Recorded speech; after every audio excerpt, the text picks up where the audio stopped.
Okay. Preparing to live stream the meeting. So this is usually on there. And once I actually see our faces, we'll get started. I'll go ahead and say that I'm Mandy and I'm with COVID Recovery Iowa, which is a FEMA funded grant that provides emotional support and resources to all Iowans impacted by the pandemic and the derecho. And one of the ways we have been utilizing this grant is providing Iowans and our parenting in a pandemic group with resources and information from places like the Boys and Girls Clubs. So today I have with me Nicole and Nisa from the Boys and Girls Clubs of Central Iowa, and they're going to talk to us about the programming that they have and also how you've been impacted by the pandemic and what you think teens need right now. I know you serve more than just teens. Mm-hmm.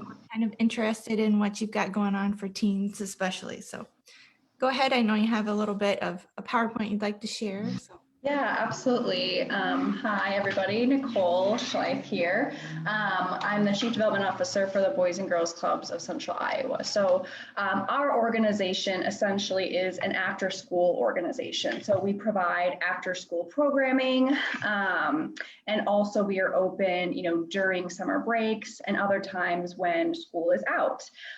So what that has looked like for us in the past year is actually we have been open all day long since July of 2020, through the spring due to the closure of Des Moines Public Schools. So still being that safe, supportive place for our kids where they could come and do their, virtual lessons and just get that extra support.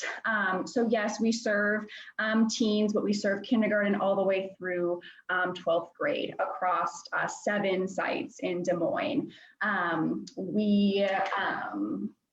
I'll just flip to this map right here so you can just kind of get a sense of where those sites are. So we have 2 clubs kind of way down in the south side of Des Moines, 3 clubs on the east side of town. The E.T. Meredith Junior Club is a club that we just opened last year for East High students, and is our first teen-only site. So we're super excited to be able to offer that resource. We have a couple clubs kind of in the Merle Hay region, an elementary and middle school serving site. And then we also have a standalone facility on Drake's campus, the Gregory and Susie Glazier-Burt Club, that serves all ages K through 12. And then the majority of our other sites, as you can kind of see, are school-based. So we have a great relationship with the public school, and our clubs are actually co-located at school buildings. And so Mandy asked that I cover this. I'm just going to flip back to this slide really quick. So this lovely picture that you see here is Miss Arena. So she was our Youth of the Year winner. Just a couple months ago, we announced that. So Youth of the Year is a program that the Boys and Girls Clubs of Central Iowa and actually clubs all across the country run every year. It's a scholarship competition. And so Arena was the winner of our local competition. Just a really amazing young woman who attends the E.T. Meredith Junior Club site. So just a great example of one of our amazing members. And then I did not mention this, but so right now, across our 7 sites, we're serving about 350 kids a day. Before COVID, it was around 800. So we do serve quite a few kids, and with the pandemic, we're kind of slowly rebuilding that growth. So can you tell me a little bit about why you think that the numbers are low? I mean, I think there's reasons that are obvious to me. Sure. Yeah, for sure. So I think it's a couple of things. So with the pandemic, we did have a few months where we were totally closed. So all of our sites were closed, unfortunately, from about March 2020 through the end of June. And so once we were able to open our doors up for summer club, that's already just kind of a different constituency of kids that we're serving. And so for us, part of it is, especially with our school-based locations, our dedicated club space only allows us to serve so many kids when there's social distancing. So just with the safety protocols that we had in place, we were needing to, serve less kids. We also do have, ratios in place that we need a certain amount of staff members to be able to serve more kids. So at various times throughout the past year, that's been, 1 to 6 club members, 1 to 9. I think now, correct me if I'm wrong, Lisa, but I think now we're back to 1 to 15, which would be our normal staff to club member ratio. And so I think too, as the school has started up again, there's just been a lot of changes, and I think it's been difficult for families to kind of get into a rhythm of juggling everything that they've got going on, making sure that their kids are in a good place and are attending classes and those kinds of things. So I think people are kind of still finding their footing a little bit, but now that the Des Moines Public School has opened back up again for in-person school, we have seen our numbers start to rise as we just kind of get back. The rhythm is kind of the lack of rhythm this year. Yeah, oh my gosh, yes, for sure. Anything I missed there, Nisa? No, you said it all. Okay, awesome. It seems like as people get back into so they start step 1, back in person school, Yes. see how that goes, and step 2, that after school support. It's not that it's not needed, just one step at a time, right? Yeah, my gosh, absolutely. So the reduction in numbers from, if I remember the numbers you just said, 850 to 350, maybe something like that. Yeah, so pre-COVID, we were about 800 kids a day served between our sites, and now we're at about 350. So quality and safety. I mean, that sounds like those are the reasons you had the reduction in numbers. So, well, I'm glad you're still available and open, and I'm glad you were there for the ones that needed it. As far as that, For sure. online schooling, that it was that a new endeavor for Boys and Girls Club. Oh my gosh, yes, for sure. I think for the teens, it might have been a little bit easier, and I think Nisa can better speak to that. But I mean, even for our elementary school members, like they were having to log in right to their virtual sessions and like have the right link and the right password, and like, oh my gosh, like how could an elementary, like how could a first grader have done that, without an adult like right by their side, helping them, navigate all of that. So yeah, the first couple of weeks were interesting for sure. I'm sure if you accomplished one thing, you felt good about it. I hope you did, because I'm a mom of 3, and I was trying to do that when Yeah. and Gosh, yeah. it was a challenge. So Yeah.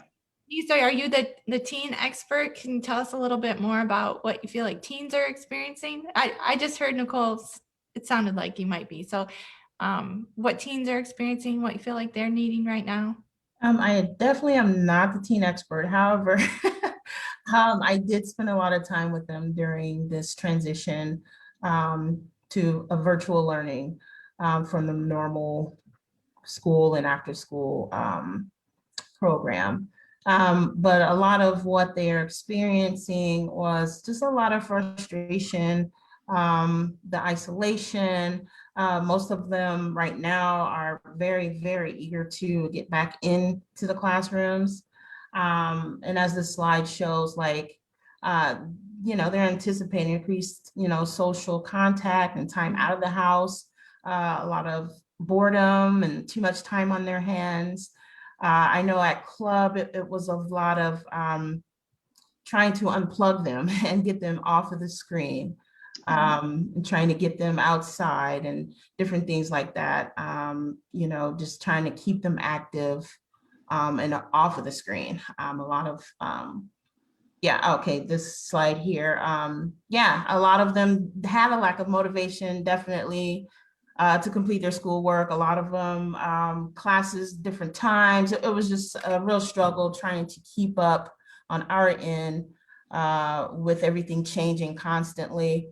But I mean, we survived it. The kids did receive support. So while they were here, they were able to mingle a little with their friends. So they had that social aspect.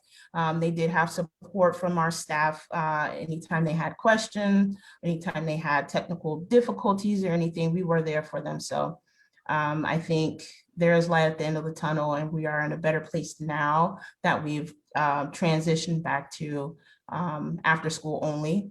So yeah. So, do you have any words of wisdom on how to get them to unplug? I'll happily like to have some more ideas. More tips. Yeah, just keeping them engaged in hands-on activities. Right now, robotics is really popular at our teen site. Coding, that kind of thing, that we kind of survey the kids and see what they're into. A lot of them like forensics. And so we're just building our programming and our activities based around their interests right now. And it's keeping them engaged. So just, just kind of talking to them basically. We also provide quiet time where they're able to do yoga and that kind of thing to just kind of, depress and, kind of get their mindfulness and, control their emotions. We provide journaling opportunities for them. And so they're able to express themselves artistically and in different ways. Yeah, I was talking with Nicole a bit about that, addressing the mental health needs through the Boys and Girls Club. Just the fact that you're doing that, I don't know that everybody would be aware of that, and just how a lot of agencies really value addressing those needs as much as they can. So, I mean, through the mindfulness activities, the art activities, all of that, the yoga, all of that addresses those mental health needs. I think that's really, really good and really important to know that you're doing that. I have a thought about, so if you think your teenager, who is 14, 15, 16, is old enough to stay at home, what kind of encouragement might you give them to sign up for the Boys and Girls Club? I would encourage them to definitely bring them. We used to have like a little trial period where you sign up and, see how you like it for a couple of days. But definitely bring them out. There's a lot of interactive things that they can do here just to reduce the boredom and, get out of the house. Change of scenery is always healthy for our young kids. And so it's just an opportunity for them to be physical and do activities that, gets them running, gets the blood flowing. And so I just encourage any parent to sign their kid up, even if it's just to try it out and see, how things work out. But we have a lot of exciting things coming up this summer. We are partnering with Orchard Place. They will be coming in to do some group therapy type things. We do, a lot of swimming during the summer. And so we'll have field trips and things to get them out of the building. We just are constructing our basketball court outside of the East High, E.T. Meredith Boys and Girls Club. And we've got soccer goals. And so these are things that they're interested in. And so there's something for everybody. They cook all day long, so kids like to eat. And so, we have a nice learning kitchen to where, they just stay interactive and they're just hands-on. So if that's what you're looking for, this is definitely the place to bring your child and sign them up. Awesome. I didn't know you had all that going on. I love the cooking thing. That's pretty cool. Yeah. I didn't know about that. And so there's a cost, or how does that work? Yeah, so for during the school year, it's $10 for an academic year for membership, and then NISA for teens, $75 for the summer. That's Actually, it's free for the summer for teens. Nice. Yeah. And then, even just with any of our fees, no one's ever turned away for inability to pay. So Awesome. That's a beautiful thing right there. I do have a question here. She says, you may have already addressed this, but what age children do you serve? And I think you said kindergarten through age 18. age Yep. 18. Mm-hmm. So, and I know if there's any other questions or comments, go ahead and put those in there. I can see those and relay those to Nicole or Anissa. What else? Anything else that we should mention? Anything parents need to know? Yeah, I think a couple, or just a couple other really exciting opportunities that we have for teens coming up this summer. We have a couple partnerships in place to offer internships and other accreditation types of opportunities. So for our kids at the E.T. Meredith Junior Club, for East High students, we have that in place that will be kicking off this summer and continue over the course of the next few years. A grant program that allows us to get kids either, internship experience or college courses, just things that they can actually, again, receive a certification or an accreditation for, to kind of get them, moving past, high school. And then this summer, through Future Ready Iowa, we have a couple internship opportunities that will be offered for teens as well in tracks of construction and then engineering and robotics. So it's a 10-week program. It's actually a paid internship program for teens. And so all they would need to do is sign up to be a club member, and then they can participate in that program.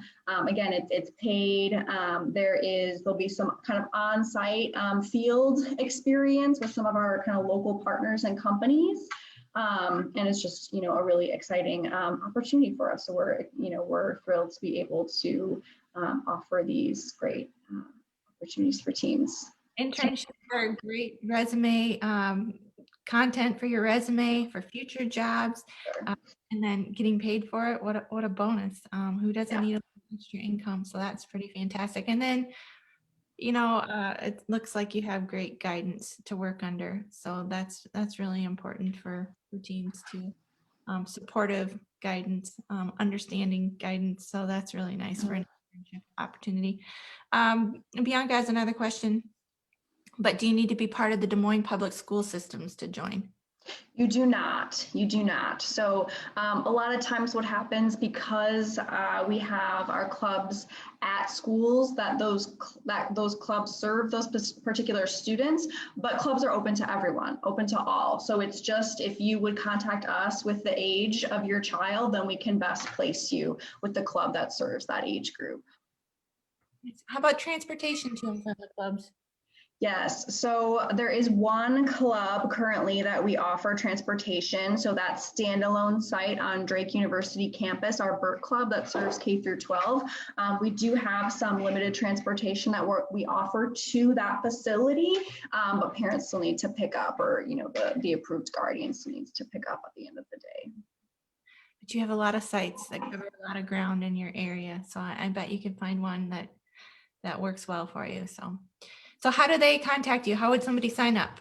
Yes, for sure. So I have up on this site our website. So it links to all of our individual club sites and the applications for those sites.